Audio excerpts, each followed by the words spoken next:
Olá, alunos do curso superior de Tecnologia em Cafeicultura, turma do terceiro período. Na aula de hoje, nós estudaremos a propagação sexuada ou via sementes do cafeeiro. Lembrando que a semente é a estrutura biológica que garante a continuidade à vida, ou seja, ela promove a perpetuação da espécie. Em coffea arábica, entre 90% e 95% da propagação da planta é realizada via sementes. Bom, em primeiro lugar, vamos relembrar um pouquinho da morfologia da formação dos frutos. Então, logo após que há a fecundação, lembrando que o cafeeiro é uma planta preferencialmente autógama, ou seja, de 85% a 92% das flores se autofecundam e estes frutos amadurecem cerca de 30 a 35 semanas após a antese. Lembrando que a antese é a abertura da florada propriamente dita.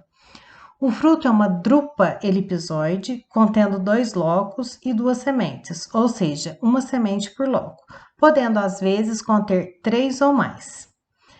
O fruto ele é composto pelo pedúnculo, que faz a ligação entre o fruto e o caule, promovendo a ligação entre xilema e floema.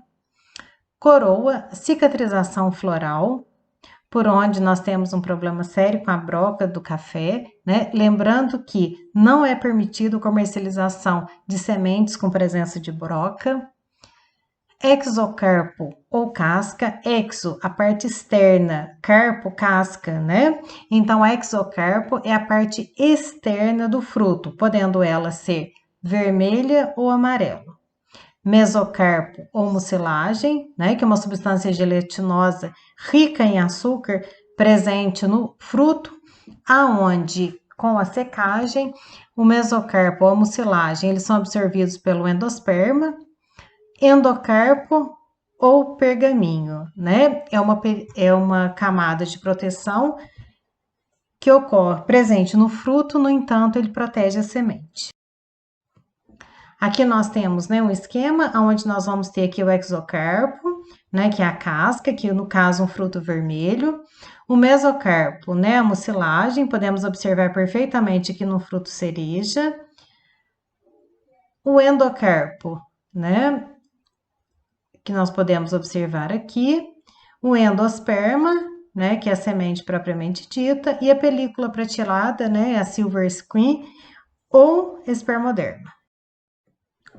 Aqui nós temos a presença das sementes, na verdade as sementes do cafeeiro, elas são colhidas na fase cereja, então nós podemos observar uma planta com fruto vermelho e uma planta com fruto amarelo. Na verdade, essas duas plantas são da cultivar Catuai, um vermelho e o outro amarelo.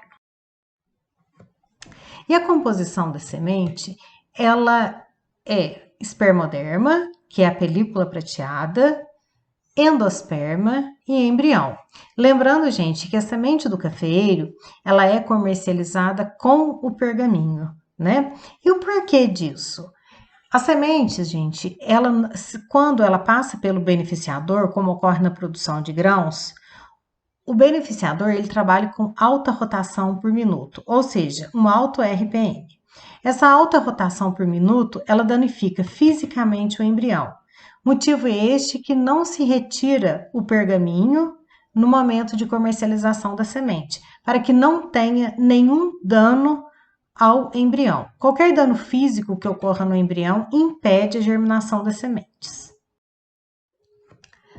O espermoderma é também conhecido como a película prateada ou silver screen, que se encontra aderente ao endosperma. Ela é uma camada de proteção também, e na verdade, mesmo com o beneficiamento dos grãos, essa película dificilmente ela é retirada. Geralmente ela é retirada na torra do café, né, onde solta a película.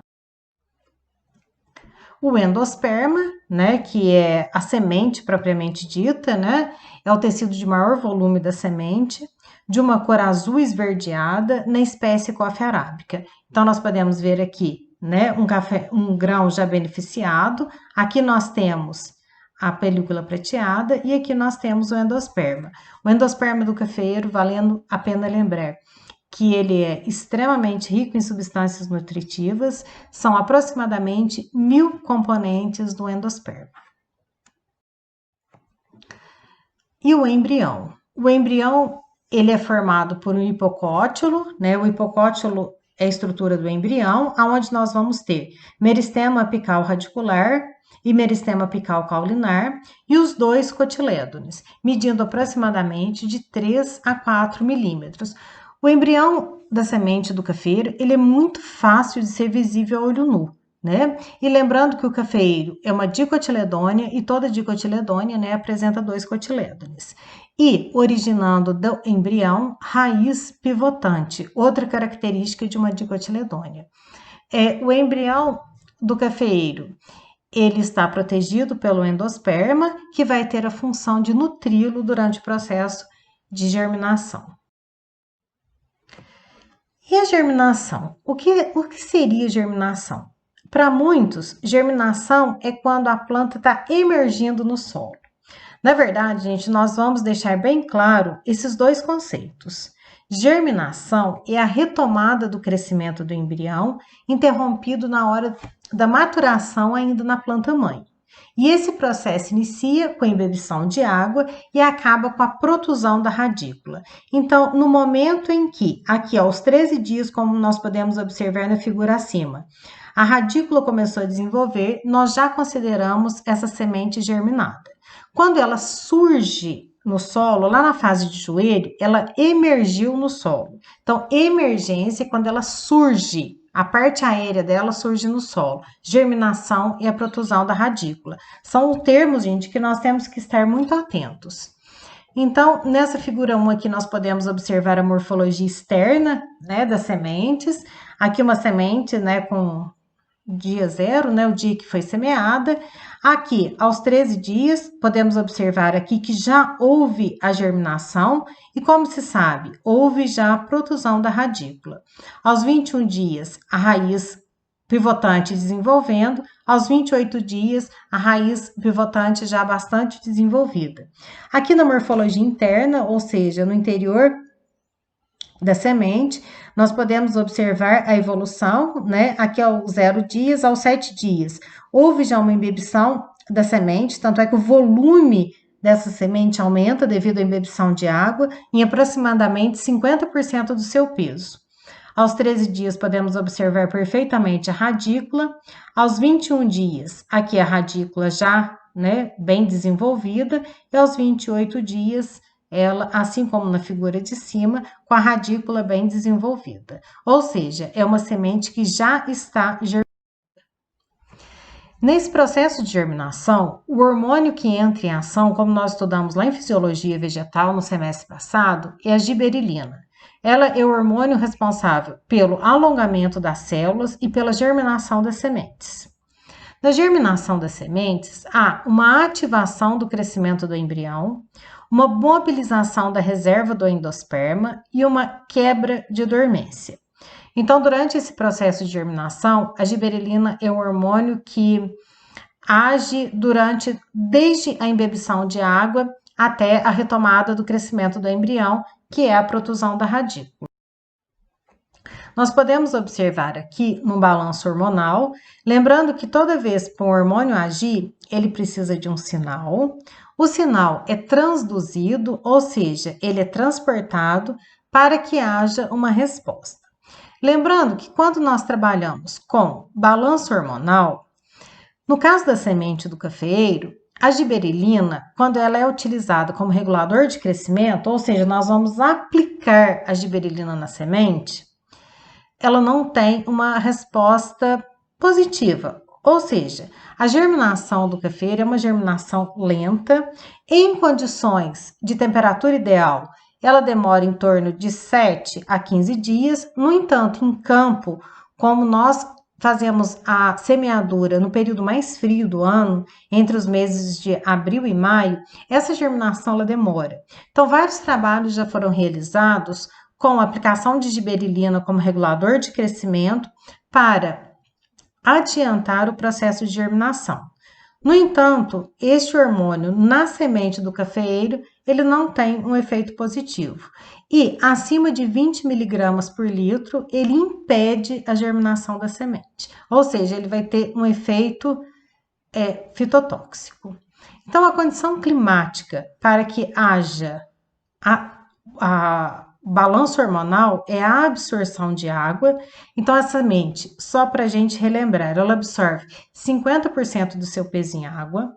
Há um balanço hormonal onde o ácido abscísico que estava mantendo essa semente em dormência, ele acaba sendo diluído na água que foi absorvida, aumenta o teor de giberelina e, em resposta, ocorre a germinação, ou seja, há a protusão da radícula.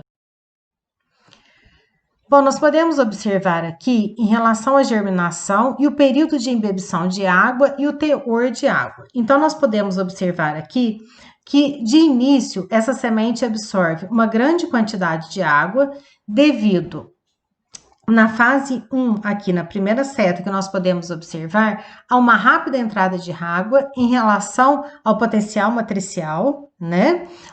E a duração da fase 2 e o volume de água na semente dependem do potencial hídrico do substrato. Ou seja, a semente, ela tem em torno de 15% de umidade.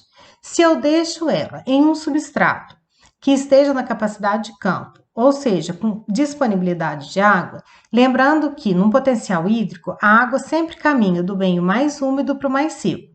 Então, essa água desloca do meio mais úmido e vai para semente, aonde ocorre uma rápida embebição, em torno de 50%. Atingiu 50%, gente, essa semente não absorve mais água e sim inicia o processo de germinação. Na fase 3, como nós podemos observar aqui, inicia o crescimento do eixo embrionário, ou seja, já inicia o processo de germinação mostrado pela protusão da radícula. Então, aqui nós podemos observar na figura a protusão da radícula. Isso significa que já houve a germinação. E nessa fase, o embrião não suporta a desidratação. Então, nessa fase aqui, se houver um déficit hídrico, corre o risco dessa semente não continuar seu processo de desenvolvimento e vir a morrer. Dentre os fatores que interferem em germinação, nós podemos citar a temperatura, ela relaciona com a intensidade da respiração, a configuração de proteínas e assim com o poder de catálise de reações químicas, e ainda atua na regulação da expressão gênica. A temperatura, gente, ideal para a germinação das sementes do cafeeiro seria em torno de 25 graus. Temperatura esta que nós não encontramos entre os meses de abril e maio, quando essa semente é levada para campo. No entanto, em germinadores, quando nós mantemos essa temperatura de 25 graus, por volta de 7 a 15 dias, já ocorre a protusão da radícula.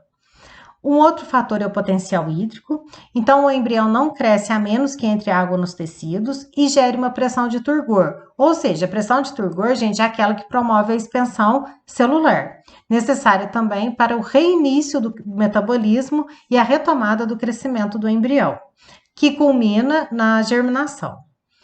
E o oxigênio, a sua falta prejudica a fosforilação oxidativa, responsável pela maior quantidade de ATP.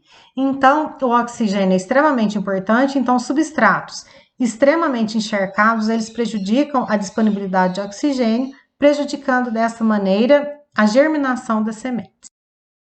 Bom, gente, muito obrigada pela atenção de vocês e até a próxima aula.